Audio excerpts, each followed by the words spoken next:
কিল্লার gate খুলে সাদা পতাকা নিয়ে আগায় আসলো ইহুদি নেতারা। সাদা পতাকা সমঝোতার প্রতীক, সন্ধির প্রতীক। আয়েশা আবু বকরকে বলল, আমরা যুদ্ধে জড়াতে চাই না, সন্ধি করতে চাই। তোমরা আমাদের দেশে কি কি করতে পারবা, কি কি করতে পারবা না? এটা তো দাওয়াতি অধিকার চাই। প্রথম কথা বলেন, এই বিষয়ে একটা সন্ধি হোক, তবে সন্ধিটা হবে খলিফাতুল মুসলিমিন হযরত ওমরের সাথে। আবু বকর বলল, আমি 40,000 সৈন্যবাহিনীর সেনাপ্রধান, অথবা তোমার কিল্লাতে এত লোক নাইও, চাইলে সন্ধি আমার সাথেই করতে পারো। এরপরেও যেহেতু তুমি জিদ ধরেছ খলিফাতুল মুসলিমিন হযরত ওমরের সাথে সন্ধি করবে, আমি হযরত ওমরের কাছে বার্তা পাঠাচ্ছি, তিনি যদি আসেন আলহামদুলিল্লাহ, আর যদি না আসে তাহলে সন্ধি আমার সাথেই করতে হবে, যদি না করো ফয়সালা তরবারি দিয়ে হবে। পত্র আসলো খলিফাতুল মুসলিমিনের হাতে, তিনি মদিনায় পার্লামেন্ট ডাকলেন। সন্ধি করার জন্য জেরুজালেম থেকে পত্র এসেছে, তারা আমার হাতে সন্ধি করতে চায়, আমার সেখানে যাওয়া জরুরি, তোমরা কি বলো? এক একজন এক এক রকমের মত দিতে লাগলো। কেউ বলে যাওয়া ঠিক হবে না, কেউ বলে যাওয়া উচিত, কেউ বলে আপনি না যায় অন্য কেউ পাঠান প্রতিনিধি হিসাবে। সবার মতামত দেওয়া শেষ, বাকি আছে একজন, হযরত আলী রাদিয়াল্লাহু তাআলা আনহু। তিনি দাঁড়াইয়া দিলেন জ্বালাময়ী এক ভাষণ, যে আল্লাহর কোরআনে ফরমান, মুসলিম জাতির সবচাইতে বড় জঘন্য শত্রু হলো ইহুদ জাতি। লাতাজিদান্না আশাদ্দান নাসি আদাওয়াতাল লিল্লাযিনা আমানুল ইহুদ। আল্লাহ নবীকে বলেন, মুসলমানদের সবচাইতে জঘন্য কঠিন শত্রু হিসাবে আপনি ইহুদিদেরকে পাবেন। এই ইহুদ জাতি বারবার নবীজিকে হত্যার চেষ্টা করেছে। তারা নবীজিকে মেহমান হিসেবে দাওয়াত দিয়ে নিয়ে গেছে, খাবারের সঙ্গে বিষ মিশিয়ে দিছে, যাতে বিষ প্রয়োগে নবীজি মারা যায়। তারা নবীজিকে দাওয়াত দিয়ে নিয়ে আসছে ইহুদি এলাকায়, যে আপনি কিছু বয়ান করেন, যদি কিছু লোক বুঝে আসে মুসলমান হয়। তারা স্টেজ বানাইল দেয়ালের পাশে, নবীজিকে বসতে দিল দেয়ালের পাশে, আর যুবকদেরকে বলল, নবী যখন বয়ানে লিপ্ত থাকবে, তোমরা দেয়ালের ওই পাশ থেকে বাড়ি পাথর নবীর মাথায় ছেড়ে দেবা। এখানেই শেষ হয়ে যাবে। নবী জানেন না আড়ালে কি চক্রান্ত হচ্ছে, জানেন কে? আল্লাহ তাড়াতাড়ি নবীজির কাছে ফরমান পাঠালেন, এখানে আপনাকে হত্যার ষড়যন্ত্র হচ্ছে, তাড়াতাড়ি এই জায়গা ত্যাগ করেন। নবীজি সাহাবায়ে কেরামকে নিয়ে গেলেন তবুকের যুদ্ধে। ইহুদি মুনাফিকরা বানালো মসজিদ, কি বানাইছে? অত্যন্ত সুন্দর মনোরম মসজিদ। নবীজি আসার সাথে সাথে বলল, হুজুর মসজিদ নির্মাণ করেছি, উদ্বোধনের অপেক্ষা, আপনি আসেন, নবনির্মিত মসজিদটা উদ্বোধন করবেন।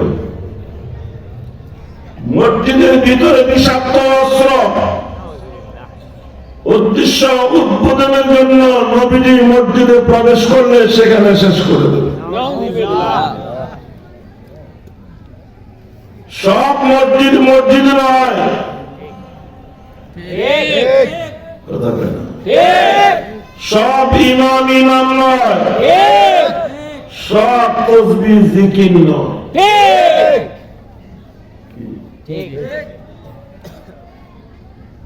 এক বুড়ি তসবিহ পড়ে, কি বলে তসবিহ? তো আমরা যে বিচিটাকে তাকে বলি, পরে কি সুবহানাল্লাহ আলহামদুলিল্লাহ আল্লাহ না, এই জায়গায় তো আমরা ধরা গেছি। বড়ি পরে ইউসুফ ইউসুফ ইউসুফ ইউসুফ,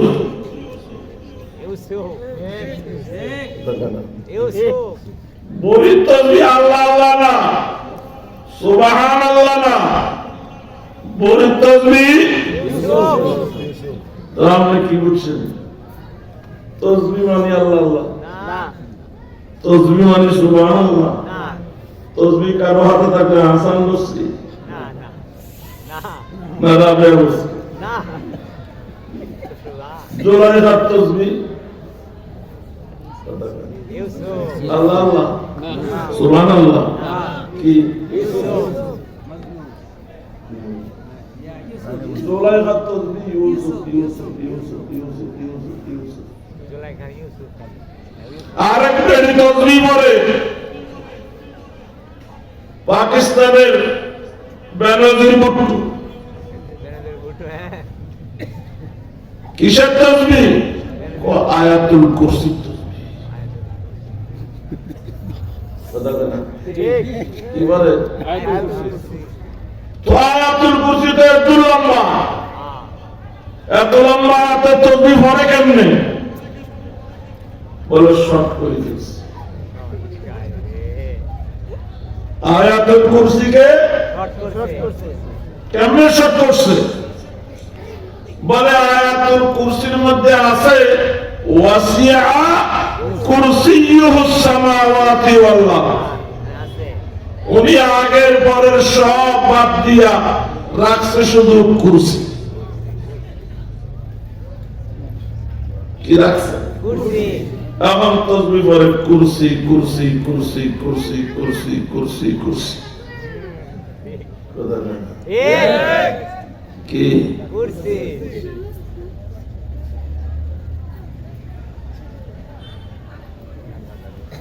তাহলে বেনজিরের তসবিহ কি? কুরসি মানে কি? গদি। জোলাইখার তসবিহ কি?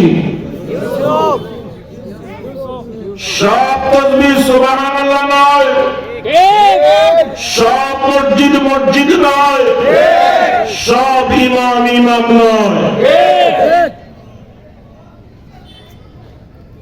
আল্লাহ নবীকে জানিয়ে দিলেন এটা হলো মসজিদে জিরার,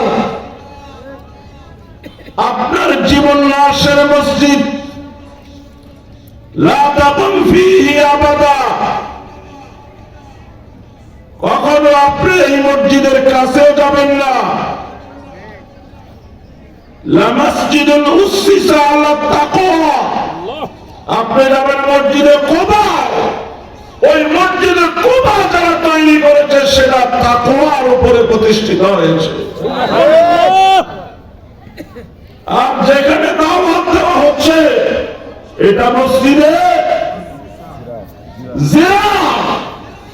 জিরার, মানে কি? আপনার জীবন নাশের মসজিদ, আপনাকে ক্ষতি করার মসজিদ। আপনি তো যাবেন না, সাহাবায়ে কেরামকে পাঠান যেন ওই মুনাফিকা মসজিদ জ্বালাইয়া দেয়। মসজিদ জ্বালাইছে কে? নবীর আদেশে সাহাবা।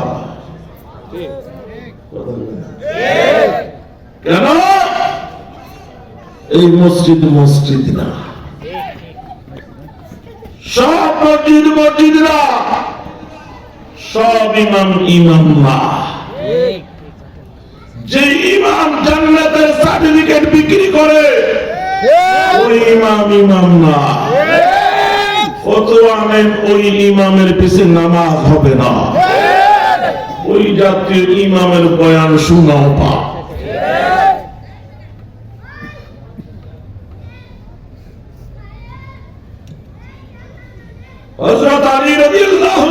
বললেন, আমরা নবীজিকে হারিয়েছি, সিদ্দিক আকবর এসেছেন আমাদের মাথার ছায়া হিসাবে, মাত্র 2 বছরের ব্যবধানে তাকেও হারিয়েছি। এখন আমাদের মাথার উপরে ছায়া হিসাবে আছেন আপনি। যেই জাতি বারবার নবীজিকে হত্যা করার চেষ্টা করেছে, এরা আপনাকে জেরুজালেম নিয়ে নিঃসন্দেহ আপনার জীবন নাশের চক্রান্ত করেছে। আমরা এত তাড়াতাড়ি আপনাকে হারাতে চাই না। আমার মত, আপনি যাওয়া ঠিক হবে না।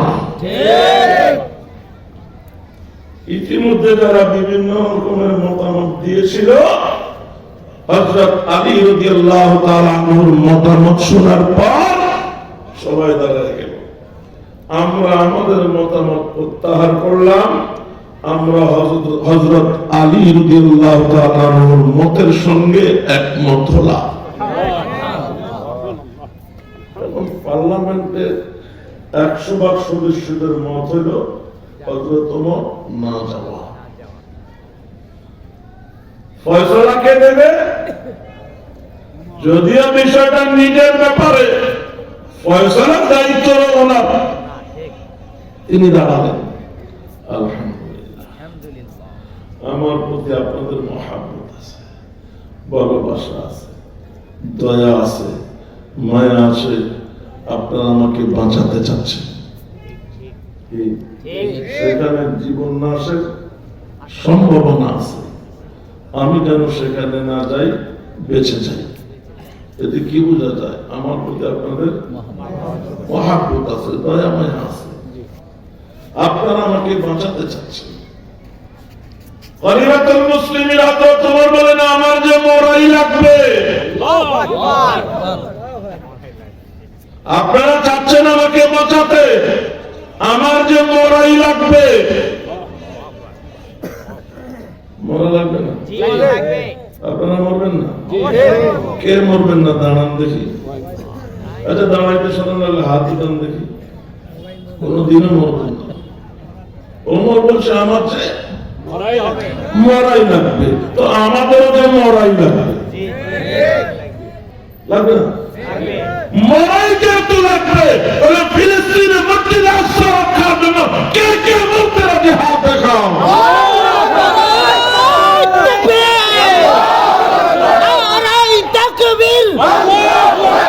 ফিলিস্তিন ফিলিস্তিন জিন্দাবাদ জিন্দাবাদ। আল আকসা আল আকসা জিন্দাবাদ জিন্দাবাদ। আল আকসা আমাদের আমাদের আমাদের। ইসরাইল কবর রচনা করবে ইনশাআল্লাহ। আমরা হয়তো যেতে পারবো না, শরীক হতে পারবো না।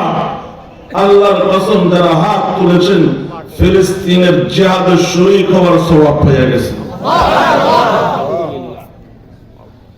খলিফাতুল মুসলিমিন হযরত ওমর রাদিয়াল্লাহু তাআলা আনহু বললেন, ও নবীর সাহাবারা, তোমরা কি নবীজির ফরমান ভুলে গেছো?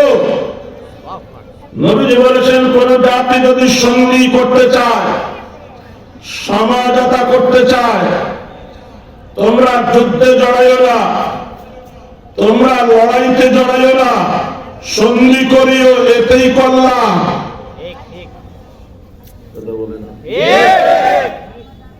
হুদায়বিয়ায় আমরা 1500 ছিলাম, আমরা কেউ চাই নাই সন্ধি হোক। আমরা সবাই চেয়েছিলাম যুদ্ধ হোক। আমাদের শরীরে রক্ত আছে, আমাদের ঈমানি পাওয়ার আছে, আমরা সংখ্যায় বদরের চেয়ে বেশি আছি। বদরের 313 জন জয় লাভ করেছি, এখন বদরের চেয়ে 5 গুণ বেশি। বদরের চেয়ে তরবারি 9টা, ঘোড়া 2টা, এখন বদরের চেয়ে অস্ত্র বেশি, ঘোড়া বেশি। আমরা সবাই চেয়েছিলাম যুদ্ধ হোক, একা নবী চেয়েছিলেন না সন্ধি হোক, মানে সমঝোতা হোক। নবীজি আমাদের মতামতকে উপেক্ষা করে সন্ধি করলেন। আমরা বুঝেছিলাম নবীজি ভুল করেছেন, কিন্তু পরেই বুঝলাম এই সন্ধিটাই আমাদের জন্য কল্যাণ। ও বাংলাদেশের মুসলমান, তোমার আমার নবীর সমঝোতার পথ বেছে নিতে বলেছে, তুমি আমি কেন সংঘাতের পথে জড়াচ্ছি? এই উম্মতের কল্যাণ সমঝোতার মধ্যে, সংঘাতের মধ্যে নয়।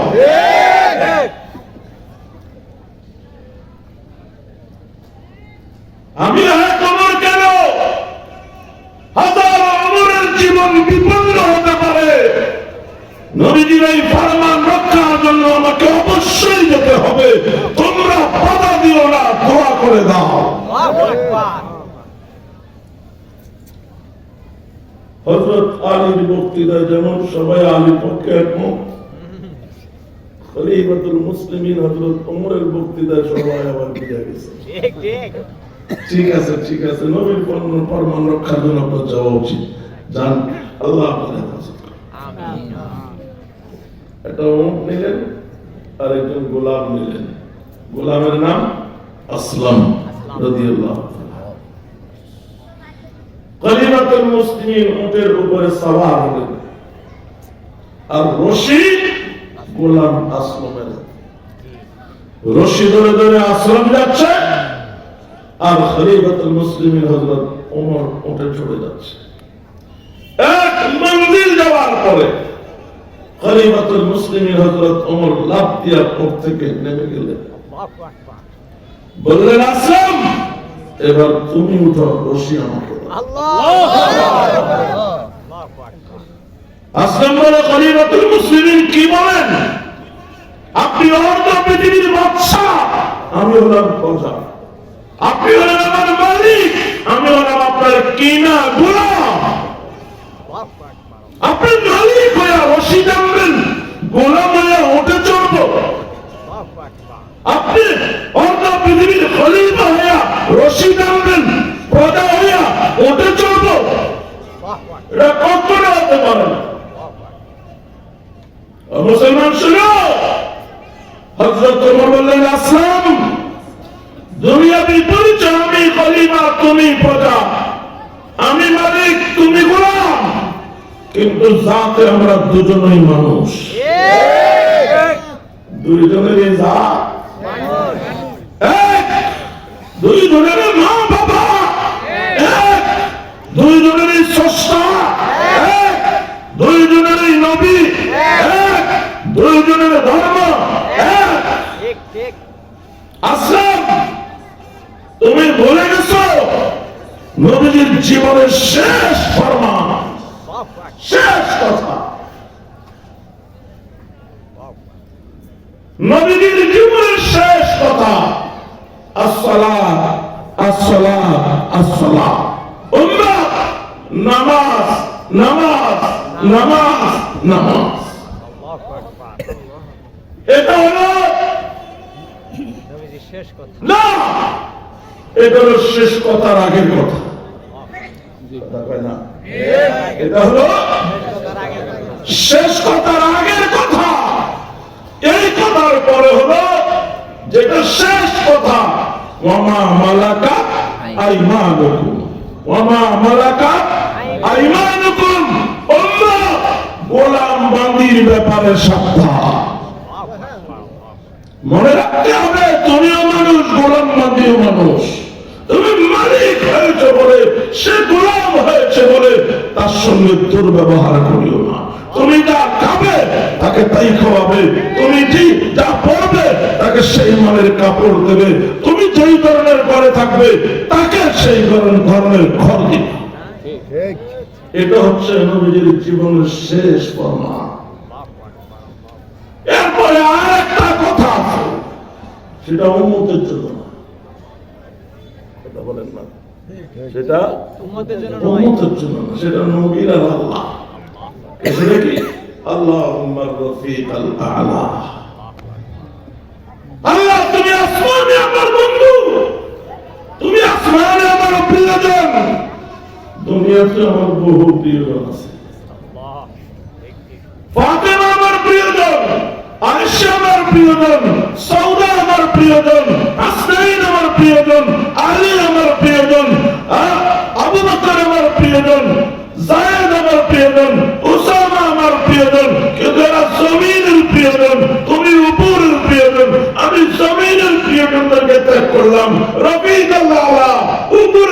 তোকে গ্রহণ করলাম। তার মানে তোমার কাছে আসতে আমি প্রস্তুত। এটা কি উম্মতের জন্য? এটা হলো নবী আল্লাহর কাছে যাওয়া শেষ নিবেদন। হুজুর আগে বলছে না, আজরাইল নবীর অনুমতিতে জান কবজ করছে। এটা অনুমতি, আমি উপরে যেতে চাচ্ছি। তাহলে উম্মতের জন্য শেষ কথা কি? গোলাম বান্দীদের ব্যাপারে সাবধান। গোলাম বান্দী কাকে বলে? যা আপনার কিনা, তার অপছন্দ হলেও আপনার খেদমত করতে সে বাধ্য, যাওয়ার সুযোগ নেই। এখন গোলামবাদী নেই, আমাদের ঘরে আছে চাকর চাকর। সাহাবায়ে কেরাম গোলামের সঙ্গে যে ব্যবহার করেছে, আমরা চাকর চাকরানির সঙ্গে তার চেয়ে দুর্ব্যবহার করি। আমার নিজের চোখে দেখা, ঢাকা মহাখালী আরব 10-12 বছরের একটা বাচ্চা মেয়ে, কিশোর, সুন্দর গোলগাল চেহারা, গোলাপ ফুলের মতো। অপরাধ একটা গ্লাস ভাঙিয়ে দিয়েছে, কাঁচের গ্লাস। এই অপরাধে গৃহকর্ত্রী তাকে পিটাইতে পিটা মেরেই ফেলছে। এই মাঠটাকে হালাল করার জন্য 6 তলার উপর থেকে নিচে ফেলে দিয়েছে। বলেন, গ্লাসের জন্য কি একটা মানুষের জীবন নেওয়া যায়? পত্র পত্রিকায় চাকর চাকরানিদের উপরে জুলুমের বহু চিত্র আমরা দেখতে পাই। এখন গুগলে চাষ করলে আপনার হাজার হাজার। এই চাকর চাকরানি আপনার কাজ করতে বাধ্য নয়, সে চাইলে মালিক বদলাতে পারবে, চাকরি বদলাতে পারবে। আমরা তাদের উপরে জুলুম। খলিফাতুল মুসলিমিন হযরত ওমর বলেন, যাতে আমরা দুজনই মানুষ, তোমারও আরাম চাই, আমারও আরাম চাই। তুমি এক মন্দির আরাম করে যাবে, আমি এক মন্দির আরাম করে যাব। চলছে মন্দির মন্দির, আর এক মন্দির বাকি। কুদরতের কারিশমা, এই শেষ এক মন্দির ওতে চড়ার পালা গোলাম আসলামের। আসলাম দাঁড়ায় গেল। খলিফাতুল মুসলিমিন, দুনিয়ার ইহুদি খ্রিস্টান কাফের বেঈমানরা এখনই নানান বিষয় নিয়ে মুসলমানদেরকে তিরস্কার করে, আরো যদি এখন দেখে গোলাম হইয়া ওকে সওয়া আর খলিফা হইয়া হাতে রশি, তারা আরো বেশি তিরস্কার। মুসলিম উম্মাহকে কাফের বেঈমানদের তিরস্কার থেকে বাঁচাবার জন্য শেষ এই এক মন্দির আপনি চলেন। খলিফাতুল মুসলিমিন হযরত ওমর বলেন, আসলাম পণ্ডিতি করিও না, আমরা আমাদের নবীর সুন্নাহ পালন করতেছি। আমরা আমাদের নবীর আখিরি পয়গাম পালন করতেছি। এটা দুনিয়ার ইহুদি খ্রিস্টান কি বললো না বললো তাতে আমাদের কিছু যায় আসে না। আমরা তাদের অনুসরণ করি না, আমাদের নবীর অনুসরণ। তোমার চড়ার পালা, তুমি চড়ো। আসলাম কোনোভাবে চুপতে আছে। আসলামুল খলিফাতুল মুসলিমিন, আপনার কথা অনুযায়ী 1 মাইল চড়ার মালিক আমি, 1 মন্দির চড়ার মালিক আমি, 1 মন্দির চড়ার মালিক আপনি। সেই ধারাবাহিকতা শেষ এই 1 মন্দিরের মালিকানা আমার। নবীর ফরমানে এও আছে, কেউ মালিকানা সম্পদ হাদিয়া দিলে গ্রহণ করা সুন্নাত। আমি আমার শেষ 1 মন্দির আপনাকে হাদিয়া দিলাম, আপনি চলেন। খলিফাতুল মুসলিমিন হযরত ওমর রাদিয়াল্লাহু তাআলা আনহু বলেন, আলহামদুলিল্লাহ, আসলাম তোমার হাদিয়া আমি গ্রহণ করলাম, তবে আমি চলতে পারবো। তোমার কি চলতে পারবো?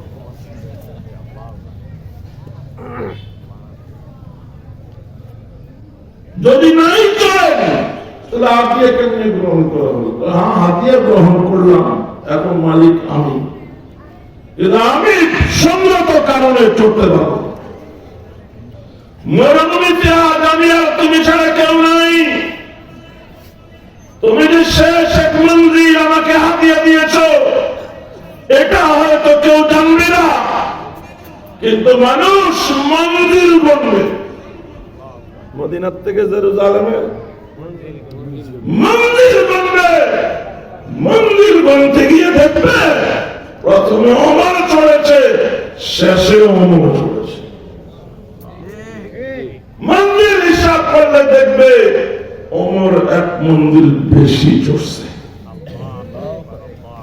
তখন তারা লিখবে খলিফা হইলে গোলামের উপরে এক মন্দির জুলুম করা যায়।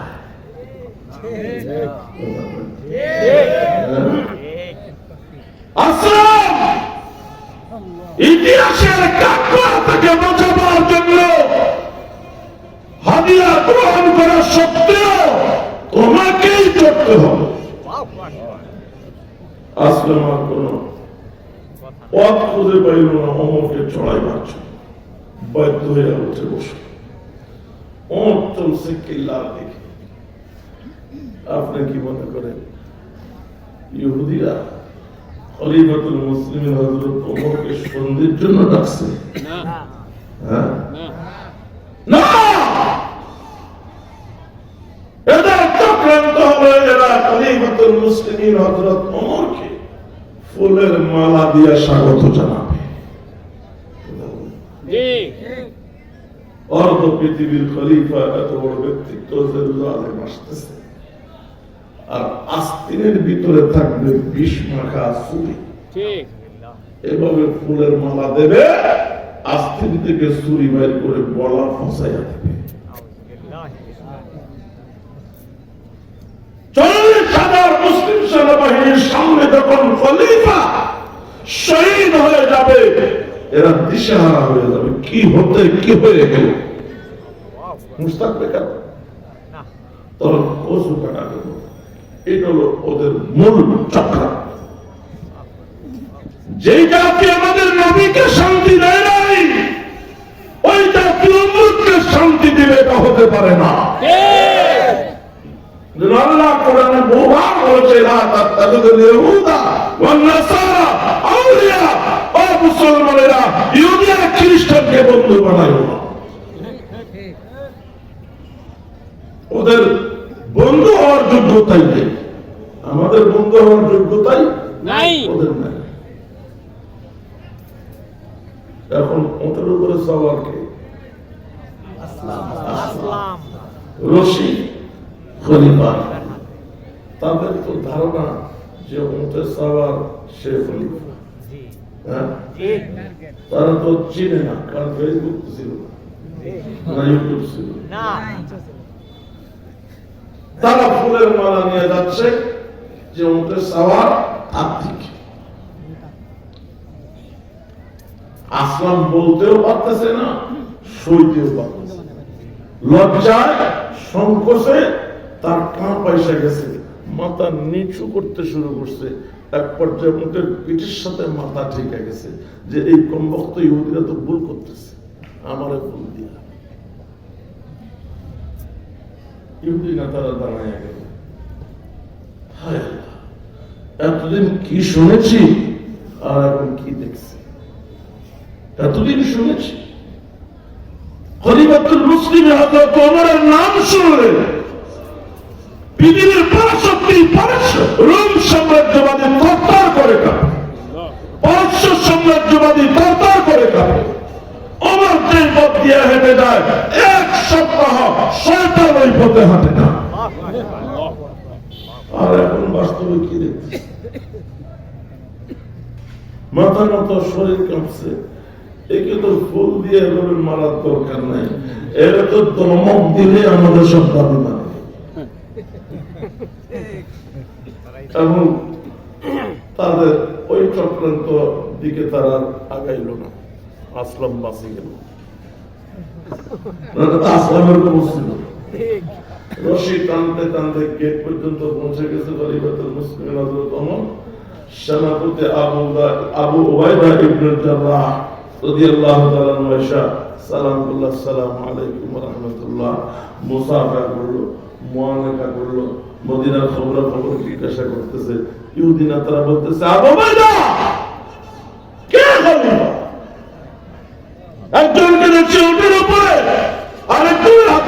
রশি, যে ওদের উপরে তার প্রতি তোমাদের কারোই খেয়াল নাই, যার হাতে রশি তার সঙ্গে সবাই কুশল বিনিময় করছ, সালাম দিচ্ছ, বলো কে খলিফা? হযরত আবু উবাইদা ইবনে জাররাহ রাদিয়াল্লাহু তাআলা বললেন, যার হাতে ওকে রশি দেখতে পাচ্ছ তিনি আমাদের খলিফা।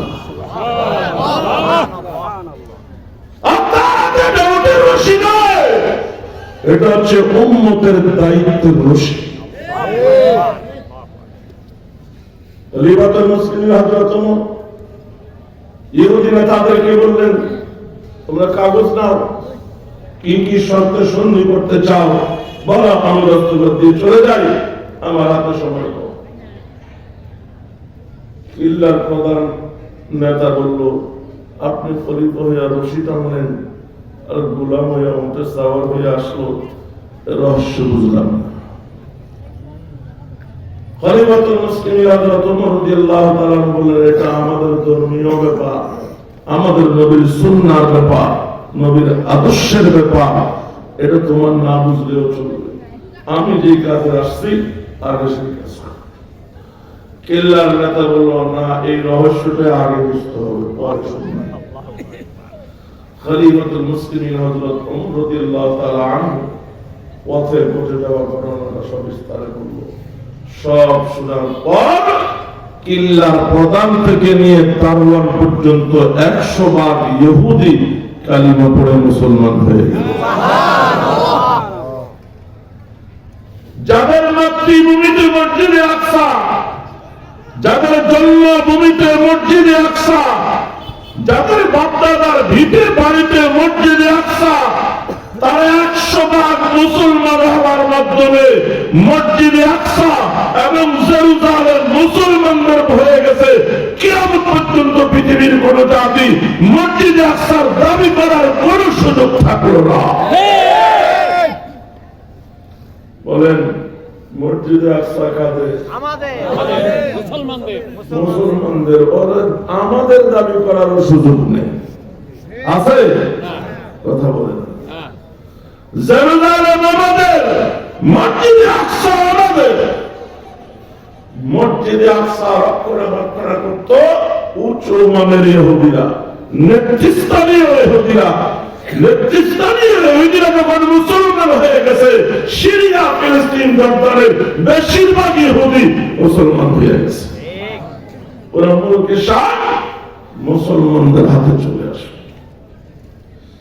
এই সফরে আরেকটা ঘটনা ঘটছে, কথা বলে। এই সফরে বলবো না, কষ্ট হচ্ছে? এক জায়গায় নামাজের টাইম, জোহরের নামাজ।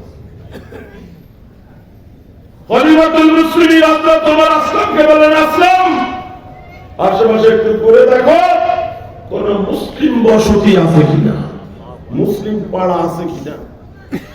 মুসলিম পাড়া থাকলে মসজিদ থাকবে, আমরা সেখানে যাই নামাজটা পড়ব।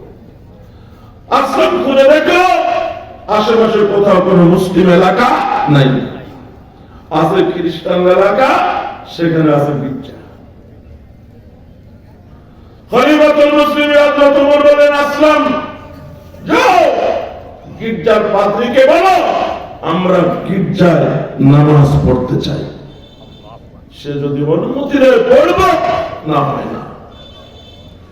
গির্জার পাদ্রী শুনে খুশি হলো, নিজে পানি এনে দিয়া দিল, মুছে দিল, আমার নামাজ পড়বে, ওরও সমস্যা নেই, আসতে বলো, নামাজ পড়তে বলো। আসলাম আযান দিল, ইকামত দিল। হযরত ওমর তাকবীরে তাহরিমা বলবেন, ঠিক এই সময় ওমর বললেন, আসলাম, চলো, এখানে নামাজ পড়বো না, নামাজ বাহিরে পড়বো। আল্লাহু আকবার। গির্জায় নামাজ পড়বে না, নামাজ গির্জার বাইরে গিয়ে মরুভূমিতে। আগে আসলো গির্জার পাত্রী। খলিফাতুল মুসলিমিন, এটা তো আমাকে অপমান করা হচ্ছে। আমার বাড়িতে আসছেন,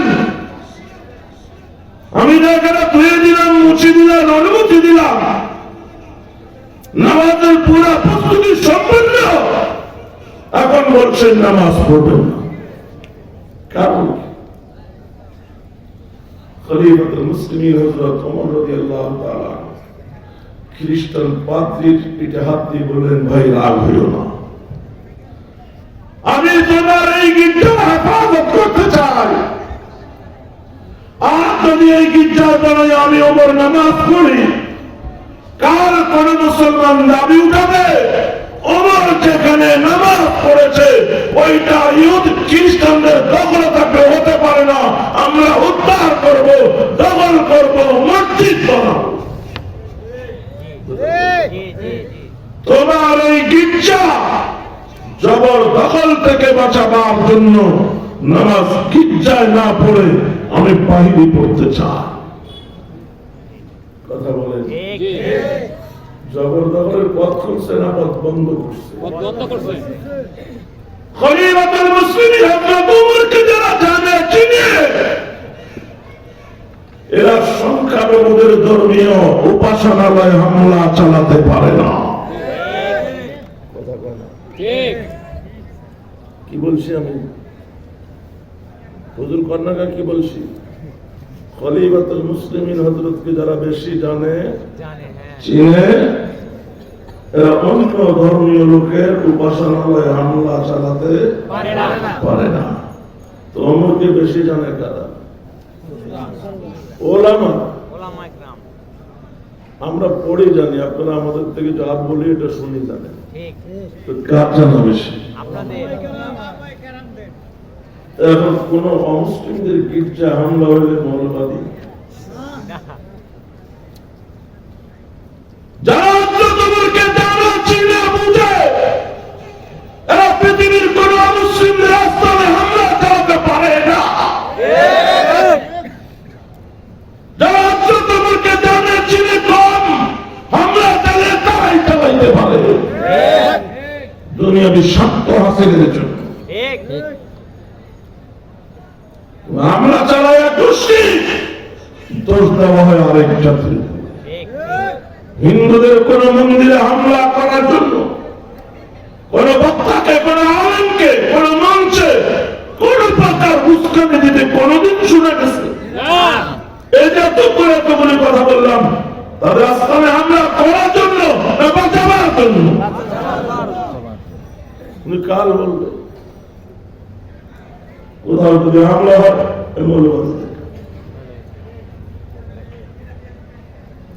এইসব হিংসা, এইসব আক্রমণাত্মক কথাবার্তা চিন্তা চেতনা পরিহার করতে হবে, নয় তুমি মনে হবে মুসলমান হইবা।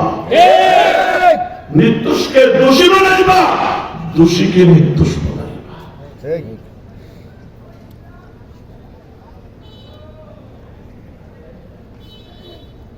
900 বছর মসজিদ আকসা মুসলমানদের দখলে ছিল, খ্রিস্টানরা দখল করেছে। পুনরায় খ্রিস্টানদের থেকে উদ্ধার করেছে সুলতান সালাহউদ্দিন আইয়ুবী রহমতুল্লাহ। 1948 সালে হিটলার 60 লক্ষ ইহুদিকে হত্যা করেছে।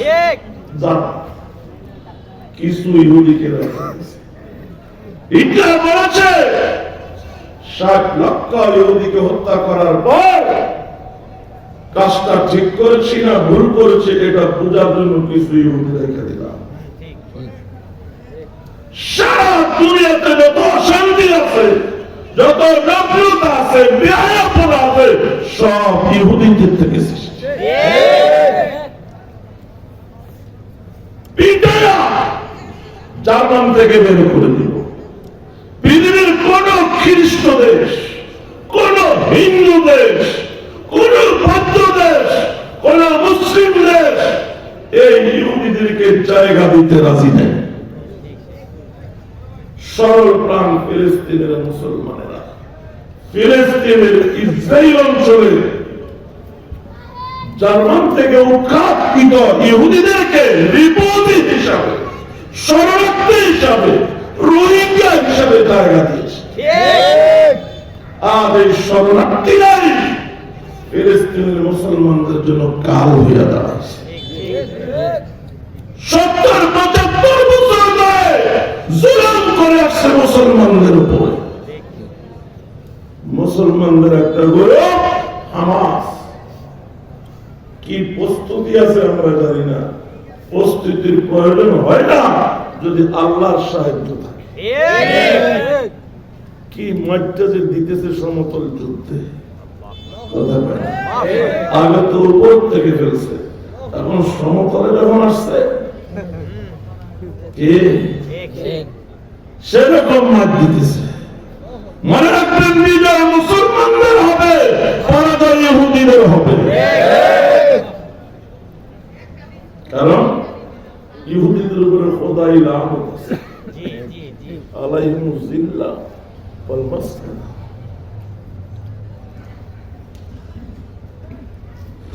ইহুদিরা জারদ জাতি,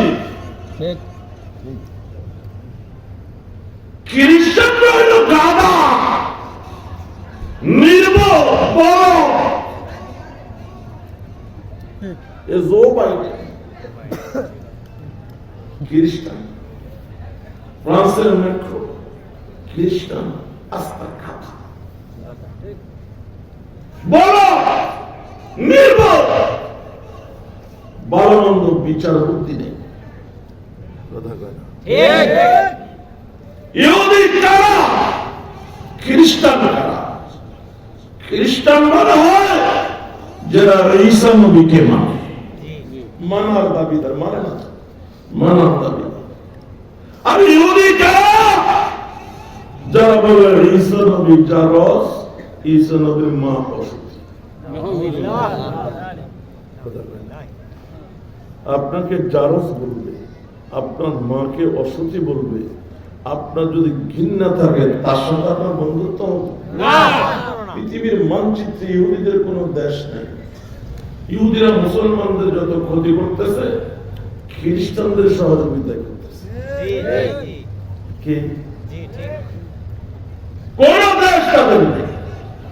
এই যে জো বাইডেন নৌবহর পাঠাইছে মারার জন্য, কত বড় কথা। ইহুদিদের দাবি ঈসা, কথা বলে না চারুস, ঈসা নবীর মা মারিয়াম অসুখ। এটা কাদের কথা? ইহুদিদের কথা। আর ঈসা নবী সম্পর্কে, ঈসা নবীর মা সম্পর্কে আমাদের কি আকীদা? আমাদের বিশ্বাস, আমাদের কোরআন বলেছে ওয়া উম্মুহু সিদ্দীকা, ওয়া উম্মুহু কোরআনের আয়াত সিদ্দীকা, ঈসা নবীর মা সতী সাবিনা। আমাদের কোরআন বিকাশ করবে, নবীজির হাদিসের ভান্ডার বিকাশ করবে, পৃথিবীর সেরা দুইজন সতী পাওয়া যায়। আরো সতী বহুত আছে, সেরা সেরা আছে না? কজন? দুইজনকে পাওয়া যায়। পৃথিবীর সেরা সতী স্বাধীনারী, একজন আয়েশা সিদ্দিকা আর একজন মারিয়াম সিদ্দিকা। আমরা যে মুসলিম জাতি ঈসা নবীর মা মারিয়ামকে পৃথিবীর সেরা সিদ্দিকা বলি, খ্রিস্টানরা যদি বন্ধুত্ব করে আমাদের সাথে করার কথা বলেন। তারা বন্ধু বানাইল কাকে? যারা তাদের নবীর মাকে অসতী বলল।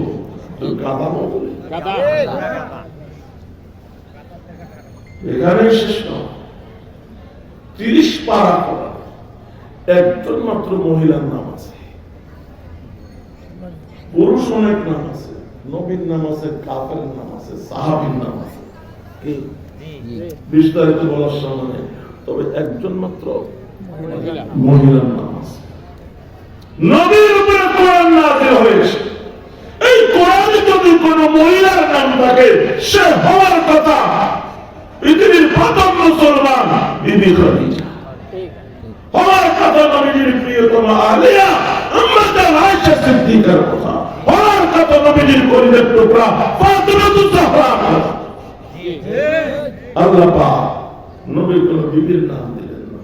মেয়ের নাম দিলেন না, একটা মাত্র নাম কোরআনে দিলেন, তাও ঈসা নবীর মা মরিয়ম। এখানে শেষ নয়, বিবি মরিয়মের নামে আল্লাহ একটা সূরা নাযিল করছে, সূরা মরিয়ম।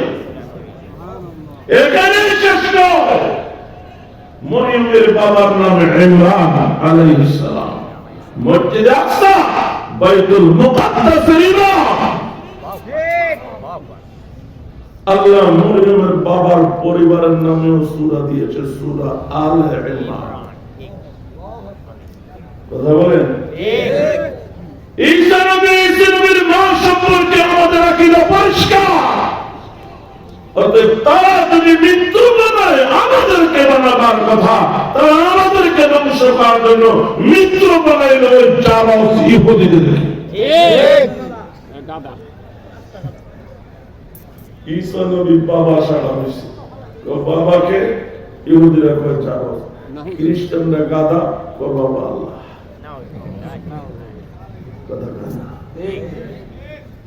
আল্লাহ বলে ইন্না মাসালা ঈসা ইনদাল্লাহি কামাসালি আদম। ঈসা নবীর বাপ নাই, কারণে প্রশ্ন করো বাবাকে, তো আদমের তো বাপ নাই, মা নাই। আল্লাহ যদি আদমকে মা বাবা ছাড়া বানাইতে পারে, ঈসাকে আল্লাহ বাবা ছাড়া কেন বানাইতে পারবে? খালাকাহু মিন তুরাবিন সুম্মা ক্বালা লাহু কুন ফায়াকুন। আল্লাহ মাটি দিয়ে মনে বলছে হও,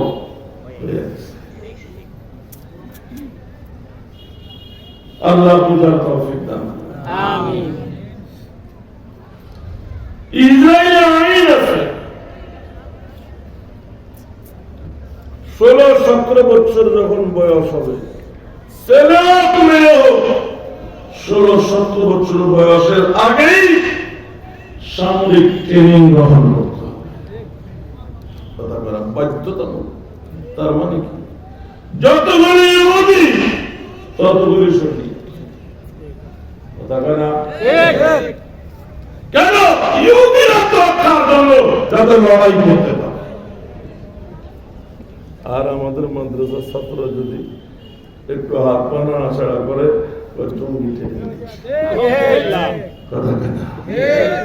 একটু দৌড়ের প্রতিযোগিতা করলে জঙ্গি ট্রেনিং নিচ্ছে। আজ পর্যন্ত কোন মাদ্রাসায় কোন মসজিদে কোন আলেম ওলামাকে জঙ্গি হিসেবে বলা যায় না। শুধু জাতির সামনে, বিশ্বের সামনে উলামায়ে কেরামকে খাটো করার জন্য, হার করার জন্য কয়েকদিন পর পর জঙ্গি স্লোগান উঠানো হয়। কোন লাইনে বলবো? জঙ্গি সংগঠন সিএমবি গোড়ায় কারা খুঁজি বাইর করো। এতদিনে খোঁজা হয় নাই, খুঁজি বাইর করতে পারবেও না, কারণ কোড়ায় যে দাদা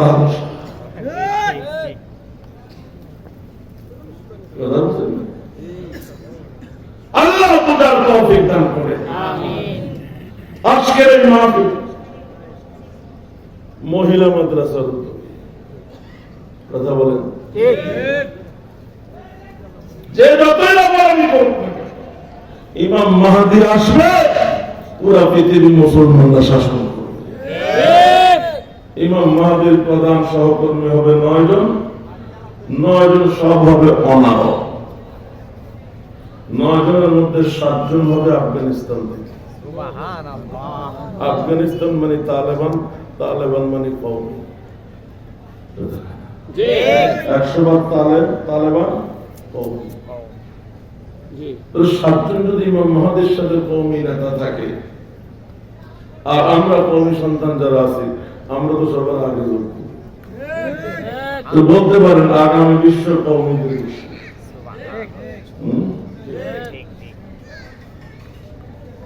পুরা পৃথিবীতে 90% মসজিদের ইমাম কওমি। আপনার আশ্চর্য কথা আছে জানেন? কওমি মাদ্রাসা প্রতিষ্ঠা হয়েছে দারুল উলুম দেওবন্দ 1866 সালে।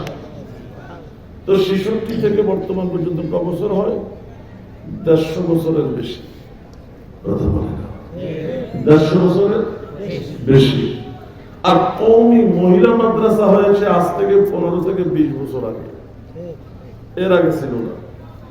গত বছর এবং তার আগের বছর অর্থাৎ গত 2 বছর কওমি মাদ্রাসার সর্বোচ্চ বোর্ড হাইয়াতুল উলিয়া, এই বোর্ডে এবং কওমি মাদ্রাসার সবচেয়ে বড় বোর্ড বেফাক বোর্ডে ছেলে পরীক্ষার্থীর চেয়ে মেয়ে পরীক্ষার্থী বেশি। কি মানে 150 বছরের ছেলেরা যে জায়গায় পৌঁছেছে 15 থেকে 20 বছরের মেয়েরা সেই জায়গা ছাড়াইয়া গেছে। এইভাবে চলতে থাকলে কি হবে? কি বুঝলেন? বাইরের মসজিদের ইমামকে সারা দুনিয়াতে কোরআন প্রতিযোগিতায় পাশ হয়েছে কওমি, মসজিদের ইমামকে কওমি, বিয়ে করে বউ আনলেনকে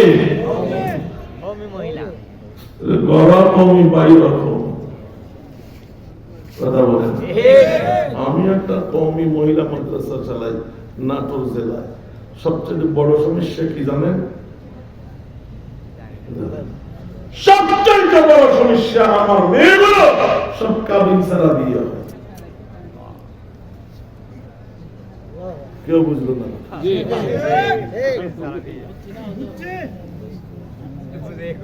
সবচেয়ে বড় সমস্যা আমি যে মেয়েগুলির পাই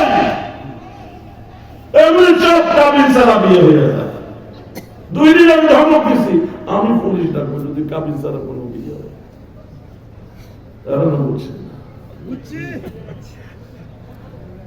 এখন জেনারেল বলেন আর আমেন বলেন ব্যবসায়ী বলেন সব কওমি মাদ্রাসা থেকে বিয়ে করতে চায়। কথা বলেন না? কারণ ও কওমি মাদ্রাসার বাইরে যেগুলি আছে এর মুক্তি হয় না। এমনিদার পরে নামের পরে 12-13 তো এগুলি কাবিন ছাড়া বিয়ে হচ্ছে না। কারণ কাবিন হতে 18 বছর লাগবে। বুঝলেন না? কাবিন করতে হলে কত লাগবে? 18। আর সব কাবিন ছাড়া বিয়ে হয় মানে 18 আগে বিয়ে হয়ে যেতেছে।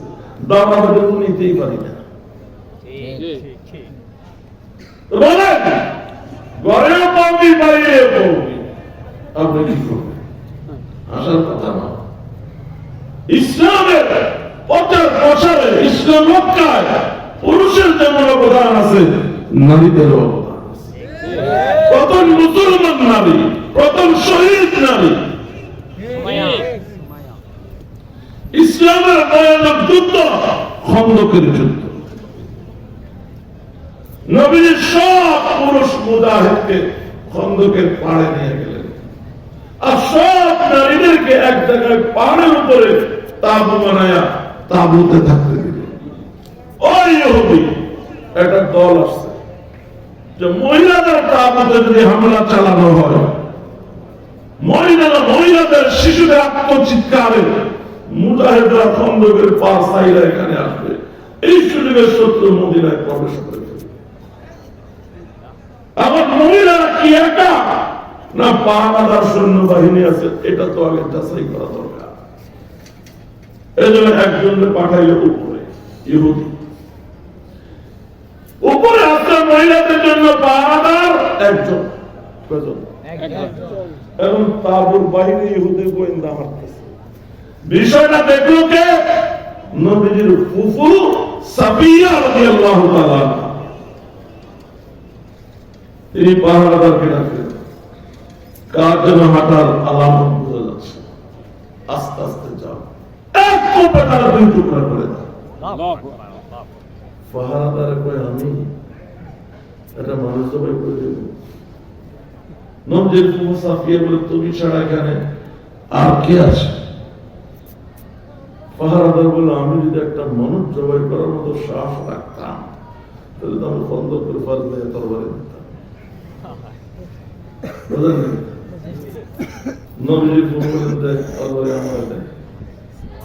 নিজে তরবারিটা নিয়ে নিলেন, কোমরের কাপড় ময়দা গেলেন, আস্তে আস্তে 2 টুকরা করে ফেলছে। পাহারাদারকে বলে যা, পর পুরুষ তার গায়ে হাত দিতে চাই না, তার একটা তরবারি আছে ওটা নিয়ে 2টা তরবারি হলো।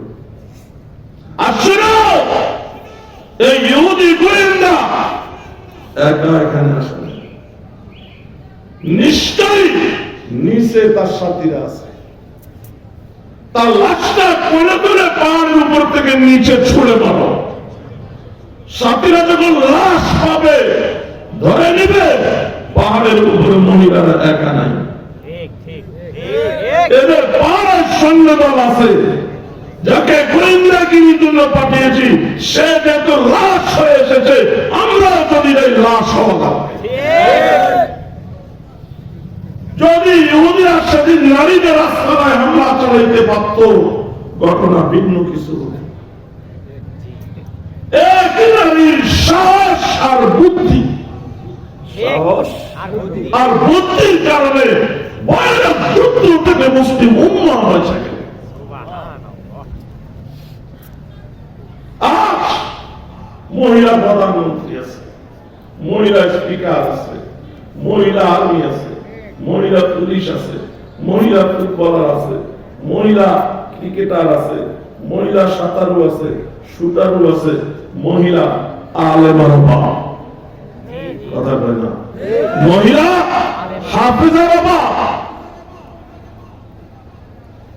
আপনারা জানেন নবীর ১৬ লক্ষ সাহাবায়ে কেরামের মধ্যে সবচাইতে বড় আলেম ছিলেন আম্মা আয়েশা রাদিয়াল্লাহু তাআলা।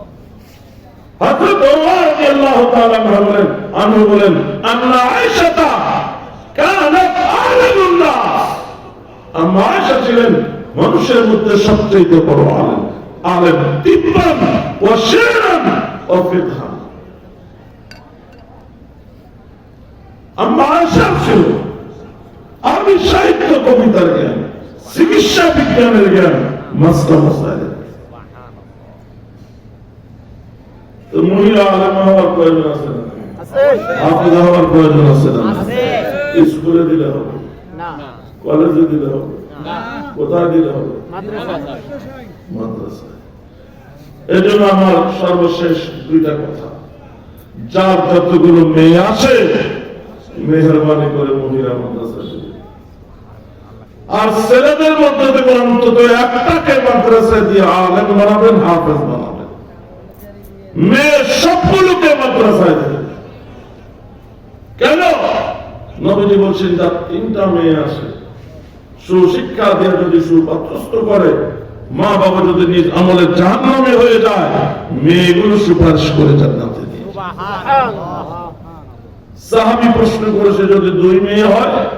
নবীজি বলছেন, নাম ওয়াসনাতান, হ্যাঁ 2 মেয়ে হলেও 2 মেয়ে সুপারিশ করে জাহান্নামী মা বাবাকে জান্নাতে নিয়ে যায়। তাহলে আল্লাহ যাকে মেয়ে দিয়েছে জান্নাতে যাওয়ার মাধ্যম দিয়েছে।